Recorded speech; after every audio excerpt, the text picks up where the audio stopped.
Greetings, Minecrafters, and welcome to this exciting Christmas Eve episode. Merry Christmas, everyone.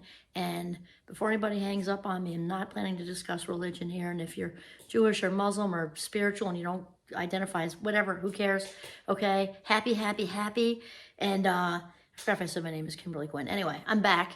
And I'm thrilled to talk about this because we're going to talk about self-love and the soul feeling its worth. So again, regardless of if you practice for a religion or you don't, or you're spiritual, we're talking about the spirit. And we all have a soul. So this is for you. The soul felt its worth. And that comes from the Christmas song. But again, it doesn't matter because we all have a spirit. And the spirit is perfect. We all have stuff to improve. Of course we do. But your spirit is perfect. So here's the thing. Self-love. You hear so many people saying, self-love, accept yourself, love yourself. And that's true. Because we cannot do much in life without knowing our own value, which leads to self-acceptance and self-love. And that's the whole thing. And you're like, well, how do I do it? Okay. So here's the first part of it. I feel like I have to give somebody a shout out here though. I mean, it's mostly me, but I read and listen to and all that voraciously. Mel Robbins, I think. Okay. So here's the thing. The number one is to stop beating yourself up, all the woulda, coulda, shoulda. That's very rigid thinking, and it's based in shame. It's also based in guilt. So we talked about that before, the difference between guilt and shame. Guilt says I made a mistake. Shame says I am the mistake. Shame, in my opinion, is the single most toxic human emotion we can experience. It's a spiritual and emotional equivalent of drinking turpentine for breakfast instead of orange juice. So that's all the flawed, defective. Okay, so guilt says I made a mistake, which is, I did whatever. And shame says I am the mistake. That's the biggie. I am the mistake. Is why it's so freaking toxic. And guilt too, because it has a job. It keeps us from doing bad things. Even then, gotta let it go. If you frigged up a few years ago or 10 years ago or 15 years ago, let it go because it's a gigantic waste of emotion. And so here's the thing. If you watch the other video, that was a tiny bit of overlap, and now we're off and running. Because ask yourself this question. Is beating myself up kind of opening the door and paving the way for all this positive change I want? Nah, I would say no. I would say you're in a hamster wheel of negativity, and that's just got to stop. And the only way you can stop it is to sort of become aware. Once we become aware, we become responsible. My friend Dr. Dave says that frequently because we can't do what we don't know. So when we're spinning in that circle, no clue, same stuff's going to happen, but we're not aware of it yet. Once we're aware of it, like, you know what? This is no longer working for me. Maybe that person is no longer working for me, or people are no longer working for me. I'm not even just talking about a partner. I'm talking about any toxics in your life. And so here's toxic. Here's the whole middle. It might just be you've outgrown these people. You don't enjoy them. They don't bring you joy. And or maybe these people you really just give you the heebie-jeebies when you're near them. Time to do a selection process, just like a sports team making a cut and decide who can stay, who can go, and then maybe who we can spend a little less time with, stuff like that. But so the number one is stop beating yourself up because it gets you nowhere. Think about it.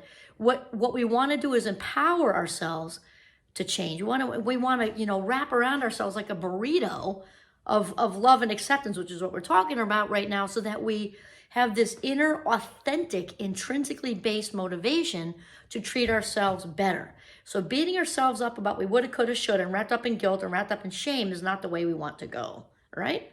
So we got to stop those thoughts. Remember, thoughts come first, then feelings, then actions or behavior. So we can't feel guilty or feel shame-based, flawed, defective, not enough, and all the gamut of ways we can do that if we don't allow the thoughts first.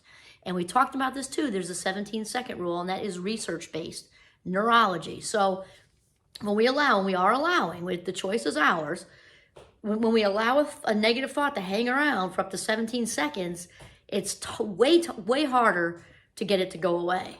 It's also true when we go on a gratitude rampage, for 17 seconds, just look around there. I'm grateful for the chair. I'm grateful for my puppy. I'm grateful for my partner. I'm grateful for my kids. I'm grateful for the stars. I'm grateful for the moon. I'm grateful for the grass. I'm grateful for my health. I'm grateful for the people. We do that for 17 seconds. also going to stick more, okay? So number one is stop beating yourself up, okay? Because it does not empower us whatsoever, okay? And then second is, okay, and second is to kind of do F you to your evidence, whatever evidence you're hanging on to for the many ways you've made mistakes or failure, because it's all over. It's all water under the bridge, as they say. So just do that and then do this and wrap around yourself with a hug. Or Mel Robbins says the high five. High five yourself regardless of what mistakes or failures you've made. So I got to give a shout out to Wayne Dyer here too, because he says, if you remember, and I totally 100% agree with him, there's no such thing as failure anyway, because we are all, it's just a label, it's a word. It's an English word, and you could find in whatever language another word that's similar. They're all just words that we've attached meaning to, and the only meaning anything ever has is the meaning we attach to it, right? So just undo that, like pretend like you're untying a shoe, okay? Because Wayne Dyer would say that there's no such thing as failure. We are just people producing results. Sometimes those results work out well for us and we keep going that direction. Sometimes those results do not work out so well for us and we're pointed in a new direction.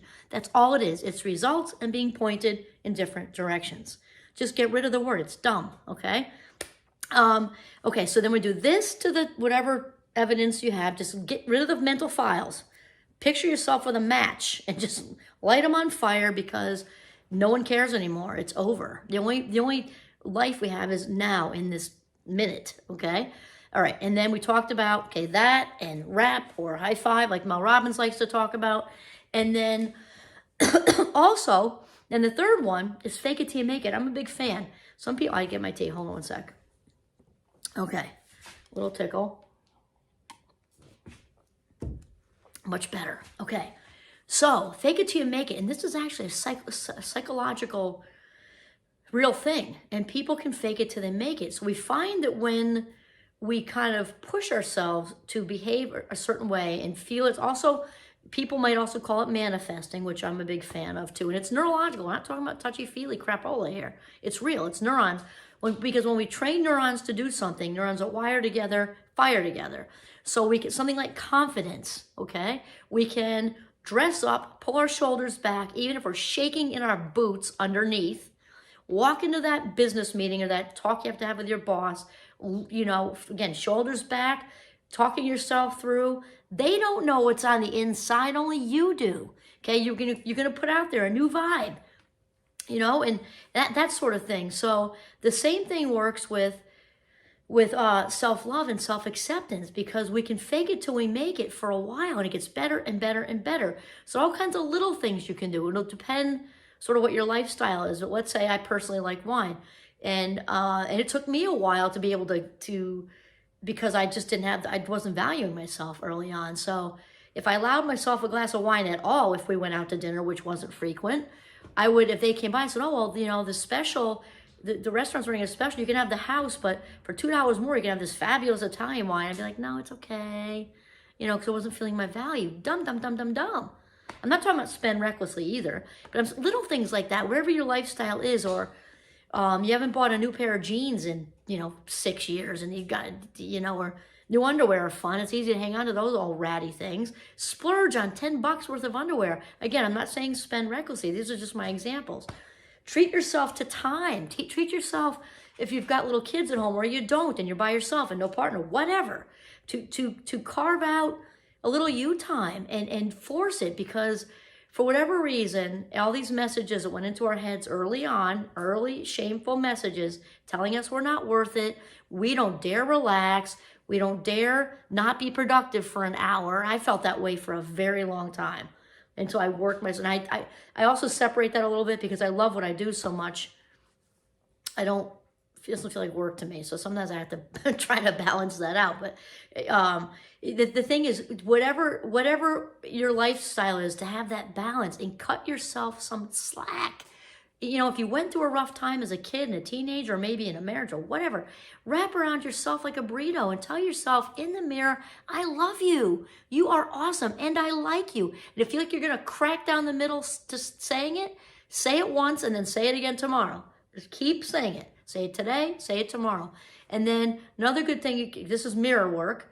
You can tell yourself one good thing per day. No one has to see. You can be in there by yourself. One good thing you like about yourself. One just positive thing, a strength you have. You can pick one that's a character trait. You can also pick one that's physical. Like, wow, I'm really liking my hair today. It's a good hair day. It's a really good hair day. Another thing you can do, in addition to that, is we know how I feel about conscious acts of kindness. So I guess I was only going to do 3. We're going to make this the 4th one. Conscious acts of kindness can include also compliments. You know, just like you're saying to yourself, really good hair day today. Tell somebody else that, or something that really just stands. It has to be authentic. That's the thing. Fake crap like that in a compliment way, it just doesn't fly. So I really like your pink red glasses. I really like her. Wow, I love what you said in the meeting. That really turned the conversation around for the better. And then go out and do a conscious act of kindness, because when we're stuck in our heads with the hamster wheel spinning and the negativity all out of whack, when we go out and do something nice for someone, it can be the smallest of things, holding open a door, buying somebody a cup of coffee, whatever. What we do for other people, we do for us. And the dopamine fix we get out of it is great. And it helps.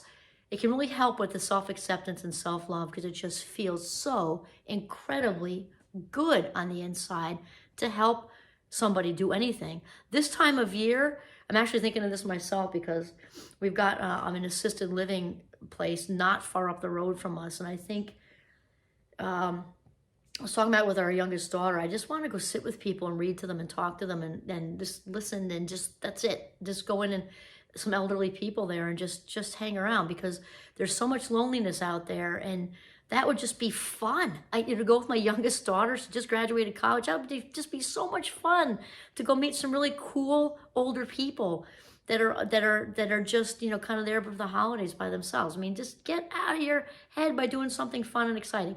Also, okay, so that's it. What do we have? Don't stop beating yourself up. We had the giving the finger to your evidence of whatever, all the ways you've messed up. We have the warm hug or the high five that Mel Robbins says that. Fake it till you make it. And then the mirror work, the compliments to you, and then going out to give compliments to other people, and doing conscious acts of kindness. And remember, I'm going to add a 5th one. I was only going to do 3. The 5th one is patience. And anybody who sees me doing this video, like, seriously, she's talking about patience, because the good Lord put a lot of gifts in my bag, and that is not one of them. I'm a constant work in progress with that. Patience with yourself, because it's that seed thing. And I forget who talks about that, but somebody has that in my head. When we plant a seed that's confident, it's self-confidence, it's self-love, it's self-acceptance, it's optimism, it's, you know, all these things we want to do.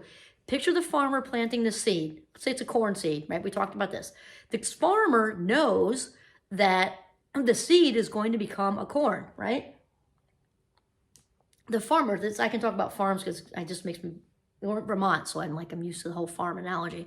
The farmers, when they spread the corn seeds out in the little rows, they don't go back after a week and say, anything going on in there? You sprouting yet? No. They plant the seed and know that it's going to turn into this beautiful, tall, taller than me, corn stalk with the corns, and it's going to be delicious. They just know that. It's going to do its thing. So plant the seed for self-love, self-acceptance, self-confidence, optimism, all these things, or whatever that it is that you would like to improve. Remember, your spirit is perfect. You're just improving stuff, okay? Plant the seed. Know it's going to happen. Continue to nurture it with all the positive affirmations, gratitude, and more gratitude. That's the key to happiness. And know that it's all going to work out, because you are on the way to finding and loving your authentic self. Merry, Merry Christmas.